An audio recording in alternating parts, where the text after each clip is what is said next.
Assalamualaikum warahmatullahi wabarakatuh. Selamat malam, salam sehat buat kita semua. Uh, Perkenalkan, nama saya Eko Supriyanto. Uh, NIM saya 22610204.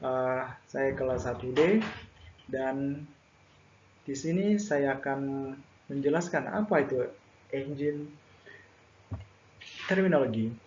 Engine merupakan alat konvers energi yang merubah tenaga panas pembakaran menjadi gerak.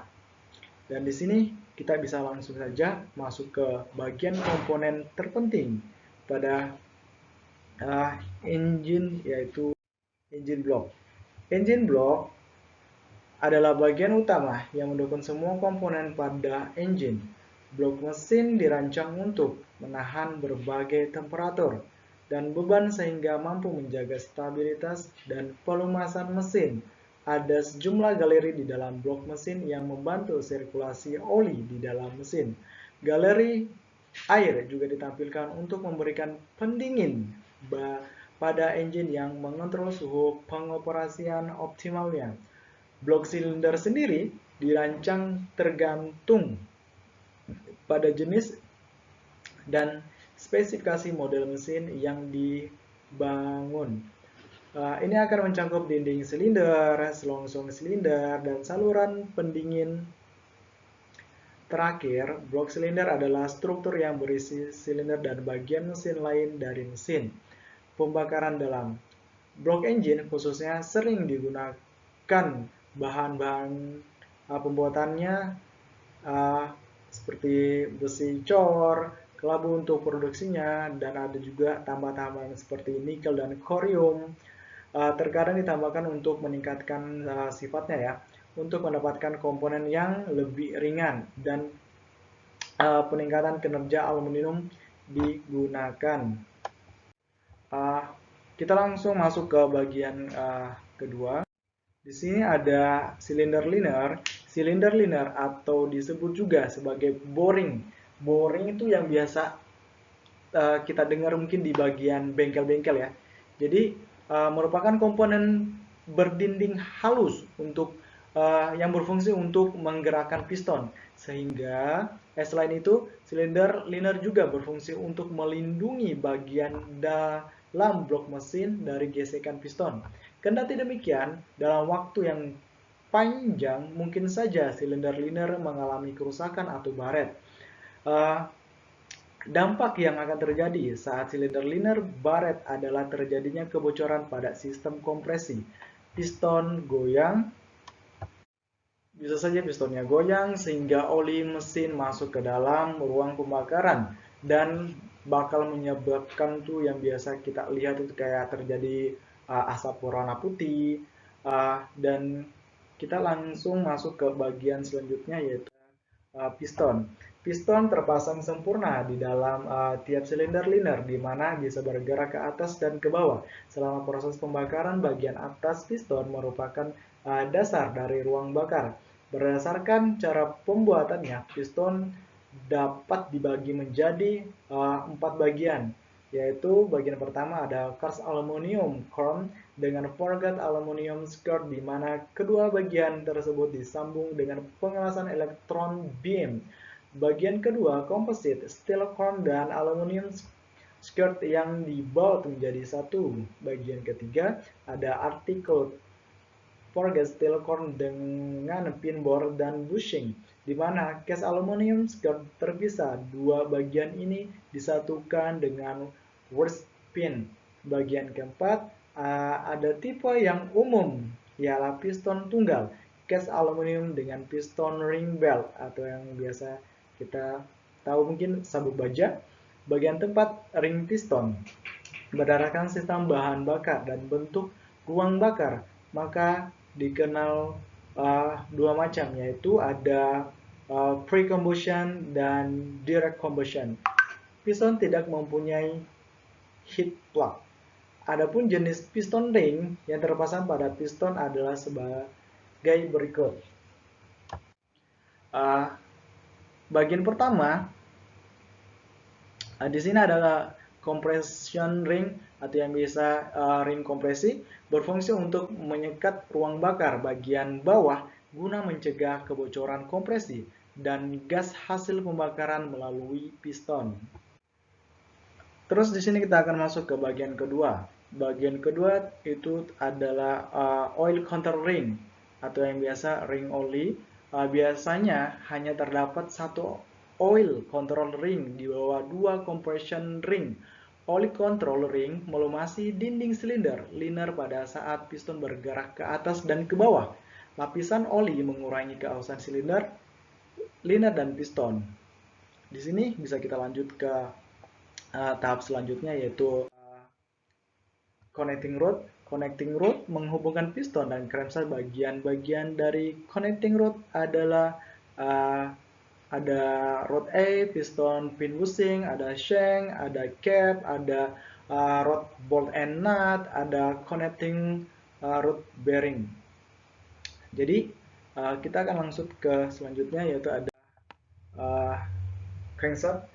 Crankshaft adalah merubah gerak turun naik piston menjadi gerak berputar yang dipakai untuk melakukan kerja. Di dalam crankshaft terdapat saluran lubang tempat jalannya oli yang disebut oli gallery.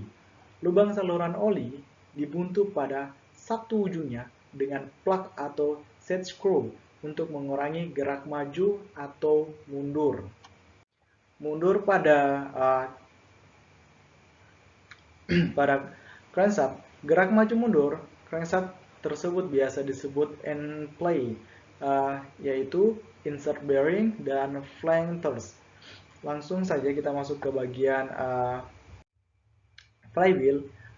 Di sini flywheel yang biasa kita kenal yang istilahnya itu roda gila dibautkan pada bagian belakang crankshaft. Di dalam rumah flywheel, crankshaft memutar flywheel pada langkah tenaga dan gaya momentum flywheel menjaga crankshaft tetap berputar mulus pada langkah hisap, kompresi, dan langkah buang.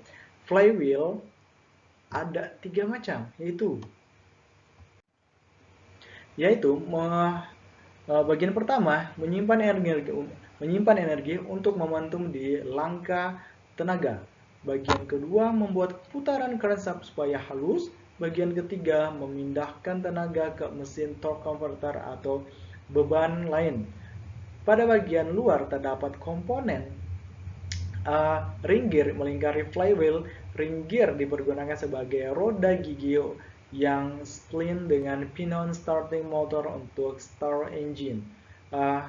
Kita langsung ke bagian selanjutnya. Di sini ada camshaft. Camshaft digerakkan oleh roda gigi. Camshaft, bila camshaft berputar maka cam loop berputar. Komponen valve atau yang bisa kita kenal dengan klep yang terhubung ke camshaft akan itu bergerak naik dan turun. Bila permukaan loop berada di atas valve akan terbuka. Putaran camshaft adalah setengah putaran crankshaft sehingga valve membuka dan menutup pada waktu yang tepat. Selama proses 4 langkah, bagian camshaft yang mendorong valve adalah cam loop. Masing-masing loop mengoperasikan intake dan exhaust valve untuk setiap silinder. Beberapa cam memiliki loop untuk menyemprotkan bahan bakar. Loop ini akan menekan unit injektor. Loop tersebut akan mengatur kapan bahan bakar disemprotkan ke combustion chamber. Jarak dari vertical ke puncak nose disebut lift. Cam lift menentukan berapa jauh. Cam lift menentukan seberapa jauh valve dibuka. Selain itu, bentuk kelandaian rem juga menentukan kecepatan membuka dan menutup valve. Sedangkan bentuk nose akan menentukan seberapa lama valve tersebut akan membuka penuh. Membuka penuh misalnya, bagian pertama, kecepatan atau waktu yang dibutuhkan untuk bergerak dari valve tertutup jadi terbuka penuh. Bagian kedua lamanya untuk durasi valve dalam keadaan terbuka. Kecepatan atau waktu yang dibutuhkan untuk bergerak dari valve terbuka penuh menjadi tertutup. Dan di sini kita akan langsung masuk ke bagian selanjutnya, yaitu push rod. Push rod atau yang bisa kita kenal dengan batang penekan. Push rod adalah pipa baja dengan dudukan di kedua ujungnya camshaft menggerakkan push rod sehingga mengangkat rocker arm. Kita akan lanjut. Nah, di sini ada valve lifter. Valve lifter atau cam follower bertumbuh pada setiap loop camshaft. Bila camshaft berputar, maka valve lifter akan menyusuri permukaan loop. Valve lifter merubah gerak camshaft ke push rod. Push rod memindahkan gerakannya ke rocker arm untuk membuka dan menutup valve. Ada dua tipe valve lifter, yaitu slipper follower dan roller follower. Roller follower memiliki roda baja keras yang ada di atas camshaft loop. Oke, kita akan lanjut ke bagian selanjutnya. Di sini ada cylinder head. Mungkin teman-teman sudah pada tahu semua ya. Mungkin nggak asing lagi bagi teman-teman semua. Di sini cylinder head dan komponen-komponennya dirancang agar valve dapat membuka dan menutup dengan timing yang tepat, dan agar bahan bakar disuntikan pada waktu yang tepat sehingga didapatkan kemampuan puncak dari engine.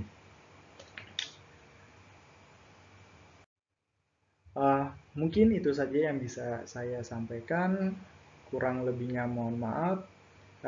Wabillahi taufiq wal hidayah. Wassalamualaikum warahmatullahi wabarakatuh.